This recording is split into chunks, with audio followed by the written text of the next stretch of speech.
Salut Thibaut, merci de me recevoir à nouveau ici chez Ovélo à Fréjus. Aujourd'hui, on va parler de ce nouveau VTT assistance électrique de la marque Flyer. C'est une nouvelle marque, un nouveau produit ici en France. Alors oui, merci à toi d'être venu. Donc là, on va parler effectivement de la marque Flyer avec un VTT qui a la singularité d'être complètement en carbone avec juste une seule pièce qui est en aluminium.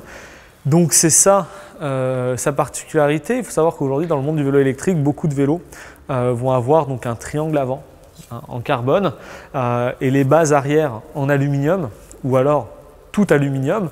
Mais un tout carbone, ça c'est assez rare. Qui plus est que ce niveau de finition, il faut savoir que Flyer a un niveau du détail beaucoup plus évolué, beaucoup plus poussé, c'est mieux, que la moyenne. Donc là, vous avez un vélo qui va être très sympa en moteur Bosch, Bosch CX, batterie de 625, écran couleur, donc l'écran Kiox. Donc quelque chose de la partie déjà électrique plaît au plus grand nombre. Bien sûr. Ce qui va avoir de très bien sur celui-ci, ça va être donc une rigidité d'ensemble. C'est ça que Flyer veut vraiment pousser. C'est dire aujourd'hui le vélo électrique n'est pas un vélo moins maniable qu'un vélo musculaire. Alors quand on dit ça, forcément, ça prête à sourire parce qu'on imagine que c'est impossible. Eh ben, à essayer ce vélo, à le rouler, on se rend bien compte que ce qu'ils ont cherché à faire, ils ont réussi. On a un vélo beaucoup plus maniable que ce qu'on peut avoir chez la concurrence et donc très très agréable à rouler. C'est juste la rigidité latérale. On pédale, on emmène mieux le vélo, il répond mieux à la moindre sollicitation sur le terrain. Oui. Ce qu'ils ont essayé de faire, c'est une rigidité d'ensemble. Le problème d'un vélo électrique, c'est son poids, c'est le fait qu'on ne puisse pas mettre les points de suspension où on veut parce qu'on a le moteur, on a la batterie, donc on a toute une sorte d'équipement qui nous gêne. Donc là, eux, ce qu'ils ont travaillé, c'est essayer de faire un vélo avec un système de suspension convaincant, pas du tout un tank, rigide sur le latéral. Donc forcément le carbone, ça c'est évident, quand tu veux faire un vélo rigide, tu cherches le carbone. Donc triangle avant carbone, ça déjà c'est fait et ça l'est très bien fait. Ce qui va donc nous parler, ça va être le triangle arrière. Donc la base supérieure, inférieure sont en carbone avec un système de suspension à l'horizontale. Il faut savoir que le système de suspension à l'horizontale, c'est déjà, de par le principe, beaucoup plus rigide à la flexion latérale qu'un système avec une biellette à la verticale. Donc, ils ont effectivement choisi le bon système. On a bien compris ce qu'ils cherchaient à faire. L'ajout du carbone jusqu'à cette biellette va donner une rigidité d'ensemble énorme. Ils ont surdimensionné, alors sur la vidéo, quand tu feras des points fixes, on va le voir, c'est génial. Tous les points de suspension ont été élargis. Et petit détail, la pièce qui permet Pièce centrale ici, oui. Voilà, de faire l'impulsion sur l'amortisseur est prise dans les parties en carbone, de gauche comme de droite, pour là aussi augmenter la rigidité de l'ensemble du vélo. D'accord. Vous avez un vélo beaucoup plus rigide qui donne forcément la sensation d'être maniable, d'être facile à emmener, car aucune flexion gênante dans le changement de direction. Ça, c'est vraiment ce qui va amener ce vélo. Et là où Flyer ont vraiment essayé de faire le vélo le plus marrant possible, c'est le 29 pouces, 27,5 pouces à l'arrière. Pourquoi? C'est simple. Plus la roue est petite, plus on peut la rapprocher du vélo. Bien sûr. Et donc, plus le Les vélo est arrières maniable. sont plus courtes. Donc moins de flexion, plus proche, donc plus maniable. Voilà. Le but, c'est vraiment, on veut faire un vélo qui se comporte comme un vélo classique, donc avec la même rigidité qu'un vélo classique.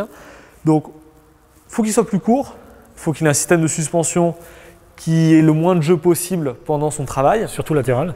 Surtout latéral, c'est ça qui fait la différence. Qui n'est pas génial. Et donc, ils ont trouvé tout ça, ils l'ont fait, ils l'ont bien fait, ça a un coût.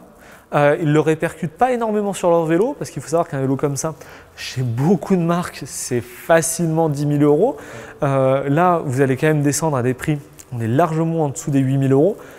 Ça reste un budget, mais pour un vélo de cette qualité, c'est très bien placé. Alors, la rigidité latérale du carbone, est-ce que ça génère aussi un meilleur rendement, une meilleure efficacité, un meilleur transfert de l'énergie vers la roue arrière? Tu as tout dit, effectivement, l'avantage d'avoir un cadre entièrement en carbone, ça permet d'avoir très peu de mouvement, donc quand tu pédales, le boîtier de pédalier va avoir moins tendance à osciller de gauche à droite avec le pédalage donc, qui tangue. Tu vas avoir aussi moins tendance à avoir la roue, l'effort de la roue qui va être un petit peu en flexion avec le bras arrière qui aurait tendance à se tordre légèrement. Donc le carbone donne cette rigidité d'ensemble, donne ce comportement plus sain, plus prévisible. Ok, alors justement, on va parler des roues. Le montage ici est un petit peu original. C'est ce qui se fait chez certaines marques, c'est du 29 à l'avant, du 27,5 à l'arrière. Chez cette marque, leur but, ça n'a pas été forcément de faire un vélo avec un côté engagé, prononcé, même si c'en est un. Le but, ça a été de rapprocher la roue du pédalier pour avoir un vélo plus maniable. Ça, c'est vraiment ce qu'ils ont cherché à faire. Donc, une roue plus petite, forcément, on peut la rapprocher. Donc, un petit peu plus maniable, un petit peu plus facile à rouler, toujours dans l'esprit de se rapprocher au maximum de ce qu'on peut retrouver sur un vélo traditionnel non électrique. Ok, aujourd'hui, dans des pratiques un peu engagées, on est plutôt sur de l'enduro ici, on a toujours du 29 pouces à l'avant. Oui, alors le 27,5, il y en a encore quelques rares qui l'utilisent. Bon, ça a tendance à disparaître, c'est pour ça que tu fais bien de le dire. Si je fais la petite précision, c'est parce que sinon tu vas te faire allumer dans les commentaires. Ouais. Je te protège. Merci. Mais tu en as quelques rares qui utilisent du 27-27. Aujourd'hui, effectivement, le 29 va être mieux. Les roues sont rigides maintenant. Il y a quelques temps, les roues, quand on est passé de 26 à très rapidement en 27,5-29, on avait des roues, c'était des chewing-gums. Aujourd'hui, on arrive à avoir des roues très rigides. Et par contre, on a l'avantage qu'on a toujours eu sur le 29. C'est le fait qu'on a beaucoup moins de vibrations, ça absorbe beaucoup mieux, ça passe mieux. Donc le 29 a sa place à l'avant, ça c'est sûr. Surtout sur des roues comme celle-ci. Ici on est sur du DT suisse, donc des roues qui ont quand même un certain niveau de qualité. Là c'est assez violent. Alors DT suisse c'est marrant parce que Flyer est une marque suisse, on a bien compris pourquoi ils avaient mis ça. Là on est sur les 1900 de chez DT suisse. Concrètement, ce qui va changer par rapport à une autre montre de roues, c'est les rayonnages. Le rayonnage droit, j'en parle souvent, mais c'est une roue déjà avec ce rayonnage droit qui va permettre donc une meilleure rigidité d'ensemble entre la jante et le moyeu. Et c'est des roues spéciales vélo hybrides, donc spéciales vélo électrique, donc un petit peu plus résistantes, un tout petit peu plus lourdes, c'est sûr, mais alors, je ne vais pas dire incassable, parce que forcément il y a quelqu'un qui va nous dire qu'il l'a cassé. Mais vraiment assez costaud quand même. Avec un bon comportement, plus réactive, plus rigide aussi. Plus rigide, quand même sacrément légère pour la gamme que c'est. Un moyeu exceptionnel, les roulements qui sont utilisés dedans sont vraiment très très fins. Donc on va pouvoir avoir une roue qui n'émet aucune vibration, qui a un rendement excellent. La cassette à l'arrière, là on va être un peu technique, mais elle a un engagement très court, c'est-à-dire que quand tu repédales, à quel moment se bloque la cassette dans le sens du pédalage, et bien là c'est très très court, c'est très réduit. Ça c'est dû au corps de roue libre? Corps de roue libre, tout à fait. Corps de roue libre de la roue qui va être de haute qualité. C'est plus coûteux de faire ça, mais plus le temps d'engagement est faible, plus c'est agréable, plus ça coûte cher. Bon là on est sur un vélo haut de gamme, donc forcément ça l'est. Donc une très belle paire de roues. Et ensuite le reste de l'équipement est sympa, on va en parler. Justement, grande nouveauté sur ce VTT ici, cette nouvelle fourche RockShox ZEB. Alors un nom que tout le monde adore, nous francophones, c'est super bien trouvé, ça c'est sûr. C'est la nouvelle fourche. RockShox, l'an dernier, n'avait pas cette fourche au catalogue, elle remplace donc une partie de la gamme. Ce qui va changer, c'est simplement quasiment tout, à part la cartouche pneumatique. C'est la débonnaire? C'est ça, alors celle-là existait déjà, donc pas de nouveauté au niveau de la cartouche pneumatique qui est la meilleure du marché. Faut quand même le mentionner, il ne faut pas non plus, comme RockShox fait de l'entrée de gamme, croire que tout ce que fait RockShox c'est de l'entrée de gamme. RockShox fait les meilleures cartouches pneumatiques au niveau sensibilité. Après, sur le reste, on a aussi une très bonne fourche. La cartouche chargeur, donc leur nouvelle cartouche hydraulique, sans réglage. Voilà. Vous avez le rebond, mais pas la compression. Leur but, c'était de quoi? C'est de se dire, on va essayer de faire une fourche excellente au niveau rendu, mais avec un prix qui reste normal. On ne va pas non plus s'envoler à 2000 € la fourche.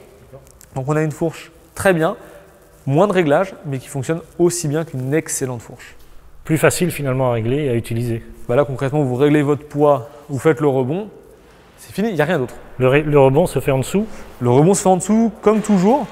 Et donc cette Z change au niveau des plongeurs, des fourreaux, tout est nouveau. Là, c'est pour améliorer la rigidité de l'ensemble. Elle a été spécialement conçue pour être mise sur les vélos électriques.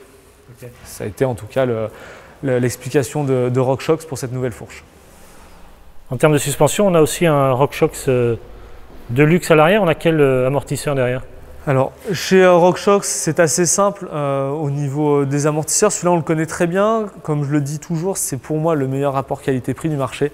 C'est en fait, RockShox part d'un principe simple, c'est on ne va pas enlever de la qualité à un amortisseur en fonction du prix auquel il est mis, on va enlever des réglages. Et je trouve ça beaucoup plus intéressant parce qu'effectivement, plus on est pointu dans l'utilisation de son vélo, plus on a besoin de réglages. À l'inverse, non. Par contre, la qualité d'amorti, on aimerait bien qu'elle soit toujours aussi excellente. Donc là, chez RockShox, c'est très simple. On va être sur le premier de la gamme. Donc, vous avez le rebond, vous n'avez pas le blocage. Vous pouvez avoir le blocage sur la version du dessus, mais vous aurez la même qualité d'amorti. Donc, vous réglez votre poids, vous réglez le rebond. Ça ne te rappelle rien, c'est comme la fourche. Et vous roulez. Ok. En termes de transmission, motorisation, etc., on est sur du SRAM. Mais par contre, pour les freins, on est sur du Shimano. Alors, chose très très rare. Ceux qui ont l'œil, ceux qui regardent beaucoup les vélos l'auront remarqué. RockShox et SRAM, c'est la même marque avec Avid, mais qui s'appelle SRAM maintenant. Donc généralement, quand vous avez des suspensions RockShox, vous avez des freins de chez SRAM avec le derrière de chez SRAM. Et bien là non. Donc c'est très bien parce que beaucoup préfèrent la facilité d'entretien des Shimano. Donc vous avez du Shimano 4 pistons sur ce vélo, donc un freinage qui va faire très bien le travail. Il faut savoir qu'on est sur les étriers avec les pistons céramiques, ça c'est plutôt bien. On augmente forcément l'endurance à la chauffe des freins. On n'est pas sur les pistons acier, donc ça c'est un bon point à retenir. Au niveau de la transmission, classique, chez SRAM, il y en a plusieurs. On va avoir le SX, le NX et le GX. On est sur le milieu de la gamme avec le NX, dérailleur qui fonctionne très bien. La référence, je ne vais pas exagérer, mais je pense que sur ce type de vélo, c'est presque un vélo sur 3 équipé avec du SRAM. En 12 vitesses, en Eagle, j'imagine? Oui, ça c'est toujours la même chose, c'est le 12 vitesses de chez SRAM, un très bon dérailleur. Honnêtement, pour en avoir vu qu'il y avait des bornes, ça fonctionne toujours aussi bien, c'est ce qu'on demande. Ok, ma question préférée, on est sur une pratique enduro, donc forcément, on a une tige de selle télescopique. Oui, on a une tige de selle télescopique donc, de chez eux. Il faut savoir qu'ils font d'excellentes tiges de selle télescopiques. Ça peut paraître un détail, mais ça fait quand même beaucoup. La tige de selle est vraiment exceptionnelle. Elle remonte très rapidement, elle est très facile à re-rentrer. Elle a un jeu latéral extrêmement faible. Je n'ai jamais trouvé une tige de selle autre que les Fox avec un jeu de fonctionnement aussi faible. Ok, en termes de finition, c'est vrai que je trouve ce vélo assez joli, avec en plus toutes les durites et les câbles qui rentrent ici dans le cadre. Oui, déjà Flyer, c'est un vélo asymétrique, donc à droite vous avez l'impression qu'il n'y a pas de cache et à gauche vous verrez bien le cache pour rentrer la batterie. Tout à fait, oui. Donc ça c'est sympa, le vélo asymétrique j'aime bien. Vous aurez après, effectivement, donc, tout est gainé pour rentrer les câbles en interne. Là aussi asymétrique, donc de ce côté vous ne le voyez pas, de ce côté on le voit. Ce qui est bien, c'est qu'ils n'ont pas fait deux comme chez toutes les marques. C'est un peu plus joli, un peu plus complexe à… Moi en tant que mécanicien, je peux vous garantir que quand je vois ça, je suis moins content parce que ça veut dire moins d'espace. Mais bon, à rouler c'est super joli, il faut le dire. Et après, bon, le cadre carbone, ça apporte toujours le monocoque. Le monocoque, c'est pas de soudure. Mais là où ils ont fait des gros efforts, c'est la visserie est sublime et inspire vraiment la qualité. D'accord. L'ensemble du vélo avec certains petits détails où on voit le carbone se déformer pour laisser amener la durite, c'est très joli. Et puis bon, après ça c'est personnel, mais un vélo rouge qui tire au orange jusqu'ici. Ouais, c'est sympa, ouais. C'est assez réussi. On le voit que c'est un vélo qui est fait en Suisse, on voit que le but c'est d'amener un vélo qui est très beau, très fini. Ils le réussissent. Ok, merci Thibaut, merci beaucoup d'avoir répondu à mes questions ici. Ben, écoute, franchement, j'aimerais bien rouler avec toi, essayer ce vélo un jour sur le terrain. Pourquoi pas? Eh ben, avec grand plaisir. Et là, tu verras ce que c'est que rouler avec un vélo de qualité de fabrication vraiment très haut de gamme. Pas besoin forcément d'y mettre 10 000 € pour avoir un très bon vélo. Mais tu verras, c'est vraiment le top. Si on veut plus d'informations au sujet de ce VTT Assistance électrique Flyer, on va sur le site Ovelo. Oui, ben, on peut aller sur ovelo.fr. Là, il y a toutes les specs du vélo, donc quels pneus sont montés, parce qu'on est quand même sur une très belle montre de pneus, quelles roues, quelles fourches, etc. Donc vous pouvez voir tout ça, ainsi qu'être conseillé par des personnes en ligne, ou alors directement venir en magasin. Là, aujourd'hui, on est à Fréjus, mais on a d'autres magasins dans le sud, comme un peu plus au nord. Merci Thibaut, merci beaucoup, à bientôt. Allez, à très vite. Salut.